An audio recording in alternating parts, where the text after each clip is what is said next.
মুহাম্মদ সাল্লাল্লাহু আলাইহি ওয়াসাল্লাম বলছে দাড়ি রাখো, এরা কাটে। বলছে টাকনুর উপরে প্যান্ট বড়, এরা নিচে পড়ে। এখন নায়কেরা দাড়ি রাখে, এরা দাড়ি রাখে।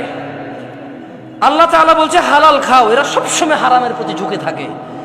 ইসলাম যত কিছু আদেশ করছে, মুসলমানদের বর্তমানে কাজ হয়ে গেছে সবকিছুর বিরুদ্ধাচরণ করা। ওয়াল্লাহি যদি শুকর খাওয়া হালাল হতো, কেউ শুকর খেত না, গরু খেত সবাই। যদি মদ খাওয়া হালাল হতো, এই মুসলমানরা মদের প্রতি এত আকৃষ্ট থাকতো না, সবাই পানের প্রতি থাকতো আকৃষ্ট। যদি সুদ আর ঘুষ খাওয়া হালাল হতো, তাহলে আজকের যে মুসলমান আমার চোখের সামনে আসি, আমার মনে হয় এরা কেউ সুদ আর ঘুষ খেত না। ওয়াল্লাহি যদি নামাজ পড়লে পাপ হতো, তো ফজরে তুমি মসজিদে জায়গা দিতে পারতা না। গান শুনলে পাপ হয়, কনসার্টে জায়গা হয় না।